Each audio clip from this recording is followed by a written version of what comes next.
Assalamualaikum warahmatullahi wabarakatuh. Hai teman-teman semua. Perkenalkan, nama saya Umi Lisatul Firdaus. Di sini saya akan menjelaskan sedikit terkait pengembangan kreativitas dan implementasinya dalam kegiatan belajar gerak dan lagu. Anak usia dini membutuhkan seni dan keduanya tidak dapat dipisahkan. Indera anak dapat dirangsang melalui kegiatan seni yang dapat meningkatkan kemampuan anak dalam berekspresi, kreativitas, dan imajinasi. Kreativitas anak dapat dirangsang melalui kegiatan belajar yang menyenangkan, seperti kegiatan gerak dan lagu. Gerak dan lagu adalah dua aspek yang dapat membantu proses belajar anak dengan retensi ide dan kecepatan pemahaman yang pesat pada anak.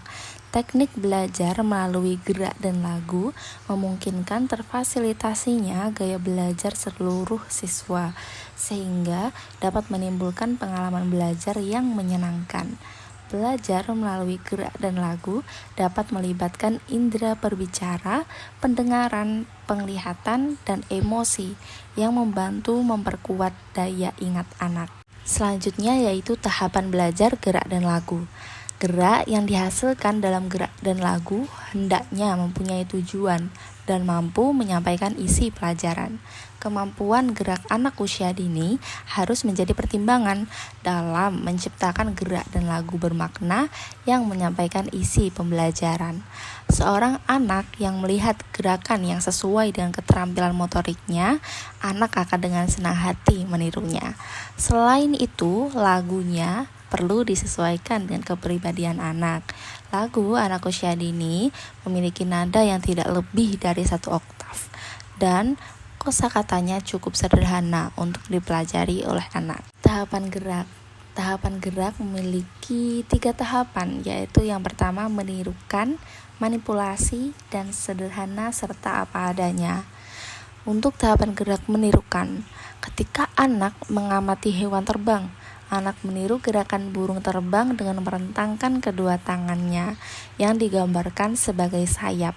Setelah itu, dinaik turunkan sebagai simbol gerakan sayap burung ketika terbang di udara. Yang kedua yaitu manipulasi. Ketika anak memanipulasi gerakan monyet dengan membuat huruf S pada kedua tangannya, maka anak akan menggerakkan tangannya ke atas dan ke bawah secara bergantian, serta melakukan kegiatan monyet yang bisa saja tidak menggambarkan seekor monyet. Dan yang terakhir yaitu sederhana dan apa adanya. Gerakan anak biasanya dikeluarkan secara spontan. Anak menggerakkan kepala atau pinggulnya sebagai bentuk menikmati musik atas keinginannya sendiri. Terdapat 3 macam motorik, yaitu motorik statis, motorik ketangkasan, dan motorik penguasaan. Untuk motorik statis, merupakan gerakan tubuh untuk mencoba menyeimbangkan gerakan tangan dan kaki saat berjalan. Yang kedua yaitu motorik ketangkasan, merupakan perbuatan yang memerlukan ketangkasan dan keterampilan seperti melompat, lari cepat, dan gerakan tangan. Dan yang terakhir yaitu motorik penguasaan, merupakan ketika otot tubuh dikendalikan oleh gerakan untuk menghasilkan ekspresi wajah yang mudah diamati, termasuk ekspresi bahagia, gembira, dan emosi lainnya. Pengembangan kreativitas melalui gerak dan lagu. Gerak dan lagu memperhatikan proses pengembangan kepekaan dan kreativitas. Selama pengajaran, guru memberikan penekanan pada kemampuan berpikir, merasakan, dan kemampuan gerak anak sesuai dengan tahapan perkembangannya. Anak dapat mengembangkan kreativitasnya dengan mengamati cara mereka bergerak. Kegiatan gerak dan lagu membuat anak dapat bereksperimen dan menemukan berbagai jenis gerakan yang mereka sukai. Kreativitas anak ketika melakukan kegiatan gerak dan lagu terjadi karena adanya gerakan yang tidak terencana, membantunya belajar membuat sesuatu hal yang baru. Anak menari dan mengeluarkan perasaannya dengan tertawa, menangis, dan bergerak atau bergoyang. dan bagaimana implementasinya dalam mengembangkan kreativitas anak melalui kegiatan belajar gerak dan lagu. Di sini saya akan contohkan pada anak usia 4-5 tahun. Nah, untuk kegiatan gerak dan lagu membutuhkan kemampuan perkembangan anak dalam fisik motorik dan seninya. Untuk fisik motorik berdasarkan STPPA anak usia 4-5 tahun, untuk motorik kasar yaitu menirukan gerakan binatang, pohon tertiup, angin, pesawat terbang, dan sebagainya.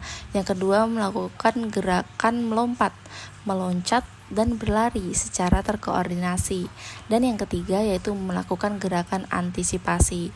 Dan yang selanjutnya yaitu motorik halus. Untuk motorik halus berdasarkan STPPA anak usia 4-5 tahun yaitu yang pertama, mengkoordinasi mata dan tangan untuk melakukan gerakan rumit. Yang kedua, melakukan gerakan manipulatif. Yang ketiga, mengekspresikan diri dengan berkarya seni. Dan yang terakhir yaitu mengontrol gerakan tangan dengan berbagai kegiatan. Selanjutnya, untuk kemampuan seni anak usia 4-5 tahun. Nah, yang pertama yaitu anak mampu menikmati berbagai alunan lagu atau suara. Dapat dilihat ketika anak senang mendengarkan berbagai macam musik atau lagu kesukaannya. Dan kemampuan seni yang kedua yaitu anak tertarik dengan kegiatan seni. Yang pertama dapat dilihat ketika anak menggunakan imajinasi untuk mencerminkan perasaan dalam sebuah peran. Yang kedua, mengekspresikan kegiatan dengan irama yang bervariasi. Dan yang terakhir yaitu mendeskripsikan sesuatu seperti binatang dengan ekspresif yang berirama. Contohnya, anak menceritakan gajah dengan gerak dan mimik tertentu yang mencerminkan seekor gajah. Contoh implementasinya dalam suatu kegiatan pembelajaran ketika menggunakan kegiatan belajar gerak dan lagu. Di sini saya mengambil kegiatan pembuka dan kegiatan intinya untuk dijelaskan di sini. Nah, kegiatan pembuka dan kegiatan inti ini menerapkan kegiatan belajar gerak dan lagu. Untuk kegiatan pembuka, anak menyanyikan lagu inti yaitu gerak dan suara hewan yang diikuti dengan video bergambar hewan. Lalu mendiskusikan ide kegiatan hari ini bersama anak dan menyiapkan properti kelas atau aturan bermain, harapan, dan rangkaian waktu main. Untuk kegiatan inti yaitu anak diajak untuk membuat topeng hewan, menyanyi dengan menggunakan topeng yang telah dibuat, serta bermain game suara hewan. Pada lagu inti ini, anak diajak untuk bernyanyi sambil bergerak. Ketika pada awal lagu, anak akan diajak untuk bergerak dengan jalan di tempat sambil tangannya diayunkan. Ketika pada kalimat keliling ke kebun binatang, anak jalan di tempat sambil memutarkan badannya.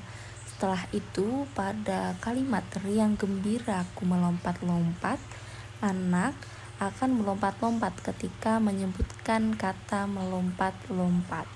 Selanjutnya yaitu berlarian jalan di tempat.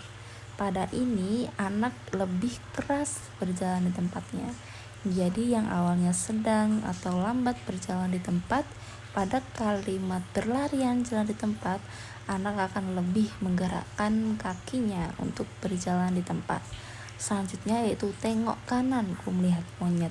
Pada bagian ini anak diajak untuk menengok ke sebelah kanan, lalu menyebutkan monyet, dan setelah itu menghadap ke depan dan mencontohkan bagaimana gerakan dan suara hewan tersebut. Untuk kalimat selanjutnya yaitu ku tengok kiri ku melihat gajah. Nah, ini juga tidak jauh beda, anak diajak untuk menengok ke sebelah kiri. Selanjutnya menirukan gerakan hewan gajah dan suaranya. Nah, sebagai kegiatan penutup, anak akan diajak untuk bermain game suara hewan. Nah, ini guru akan membuat 3 kelompok atau berdasarkan topeng yang telah dibuat oleh guru. Apabila guru membuat 3 tema hewan untuk membuat topeng, jadi guru akan membuat 3 kelompok dan seterusnya. Setelah itu, guru akan memberikan perintah. Bagaimana suara hewan monyet? Kelompok topeng monyet akan mengeluarkan suara monyet dan gerakannya. Lalu ketika guru memberikan pertanyaan, a adalah suara hewan? Jadi seluruh siswa perlu menjawabnya, yaitu hewan monyet, seperti itu, dan seterusnya.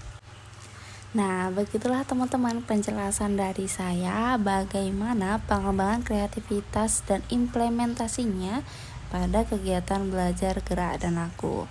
Semoga apa yang saya sampaikan ini bermanfaat bagi kalian semua yang mendengarkan.